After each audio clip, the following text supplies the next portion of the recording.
Assalamu alaikum. Surah al-Fil, the Qur'an's chapter 105, provides believers with a potent reminder of their Lord's omnipotence through the concise depiction of a story that the people of Mecca had witnessed not long before the time of the surah's revelation. That is the story of Allah's destruction of the Abyssinian army that once sought to destroy the holy Kaabah in Mecca. The surah reminds Arabs, particularly Meccans, and also reminds believers of all time of Allah's guardianship of His inviolable mosque at the Kaabah and His other sanctities. And more specifically, it gives the Messenger of Allah, peace and blessings be upon him, reassurance about his Lord's guardianship for his religion.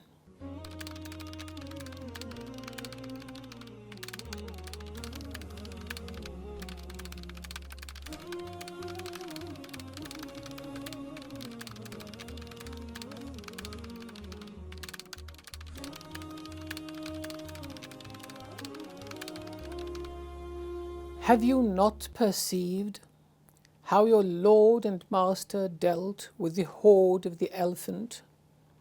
Did He not lay the plotting of those to utter waste, and He sent against them multitudinous and widely dispersed flocks of birds flying in succession from every direction, pelting them with stones of hard clay, until He thus caused them to be like herbage, hay, or chaff that has already been eaten?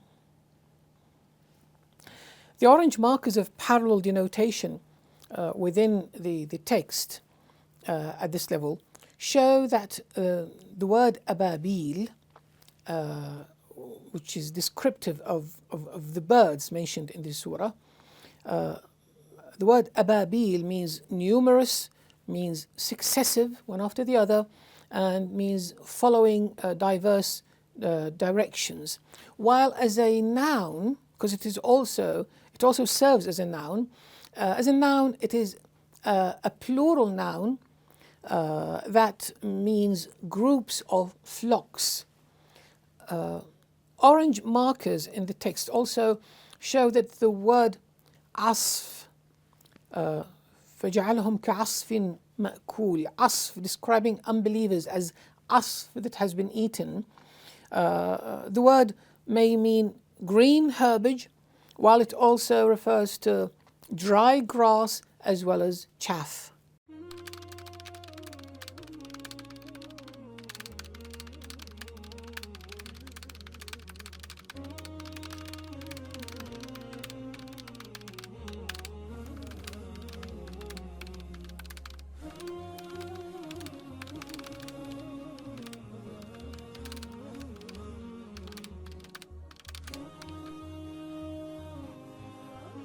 The surah begins addressing an unidentified male addressee, whom we have learned from other surahs to usually refer to the Prophet, peace and blessings be upon him. So, O Messenger Muhammad, have you not cognitively perceived? Cognitively perceived, because it's a past event prior to the birth of the Prophet, peace and blessings be upon him. Hence, the perception is by all means cognitive, not usual, because the Prophet, peace and blessings be upon him, couldn't possibly have witnessed that by himself. But he has heard about it from everyone around him. So, have you not cognitively perceived how almightily, because from the subsequent context and in the light of the attribution of the great action mentioned directly to Allah subhanahu wa ta'ala, so how almightily Rabbuka, kayfa fa'ala Rabbuka, your Rabb, and Rabb is the one who brings about, who nurtures, who takes care of and protects. So your all-glorious Lord and Master, your Creator, Nurturer, Guardian, and therefore your only deity. Haven't you seen how He, subhanahu wa ta'ala, dealt with asbāb al-fīl, the horde of the elephant? That is to say, the horde under the lead of the elephant, ashabul fil, the elephant, that is the grand elephant that stood out from among other elephants in the attacking army. It was a huge one. So they are the horde of that are under the lead of the grand elephant.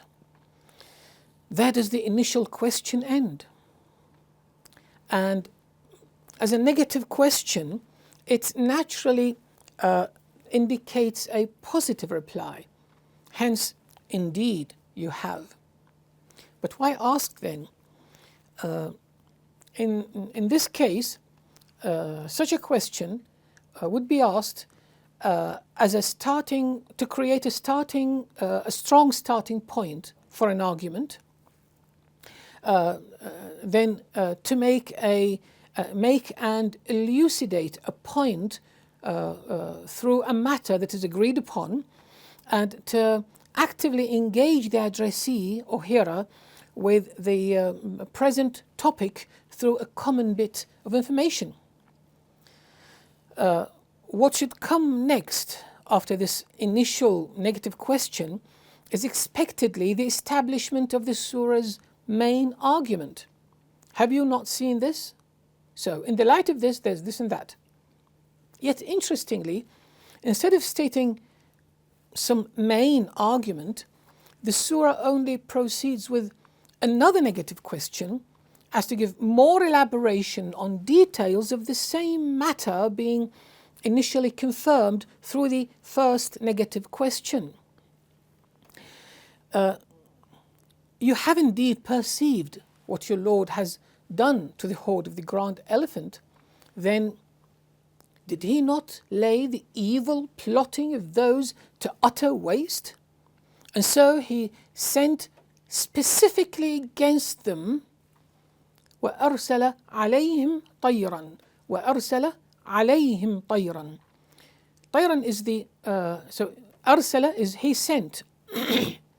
عَلَيْهِمْ means against them. And طَيْر are birds. What we have here is an anastrophe. An anastrophe, a change of normal word order for the sake of specificity and emphasis. So the sentence does not go وَأَرْسَلَ طَيْرًا with the object following its verb right away. Instead, وَأَرْسَلَ عَلَيْهِمْ طَيْرًا. So عَلَيْهِمْ shows that He sent specifically against them. Specifically against them. طَيْرًا, birds that are ababil, multitudinous and widely dispersed flocks of birds flying in succession from every direction. تَرْمِيهِمْ, pelting them, each and every one of them, with stones of hard clay, until He thus caused them all to be utterly annihilated, left like herbage, hay or chaff that has already been eaten by animals. But then, where is the main argument this surah makes, ensuing from these introductory questions? Obviously, the surah ends right there. And this requires us to go beyond the basic level of the surah's meaning to the meditative, intuitive level of meaning.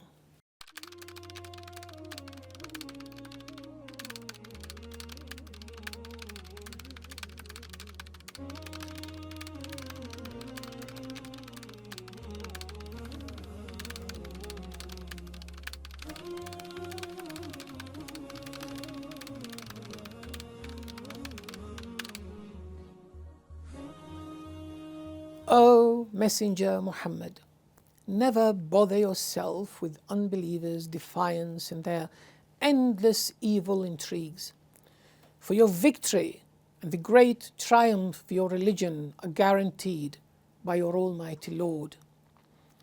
Have you not cognitively perceived with the eyes of full-hearted faith beyond just hearing how most severely and almightily your all-glorious Lord and Master, your Creator, Nurturer, Guardian and only Deity dealt with the huge Abyssinian military horde, the masters of huge elephants under the lead of the grand elephant of their army general Abraha, that attacked Mecca in the same year when you were born? Indeed, you have. Then did he not, in his supreme greatness and his omnipotence, lay the evil plotting of those transgressors who sought to demolish the Kaabah to utter waste?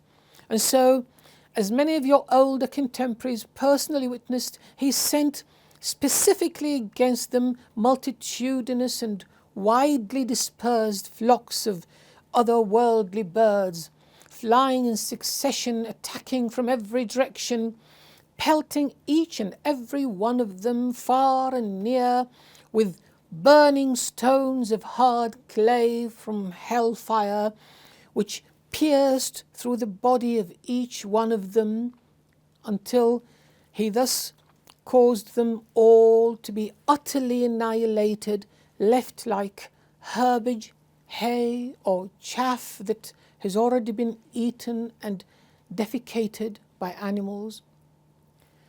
Then be confident, O esteemed Messenger Muhammad, that your all-witnessing, almighty Lord and Guardian, who thus protected his inviolable mosque at the Kaabah, is forever protecting you and his religion and his sanctities.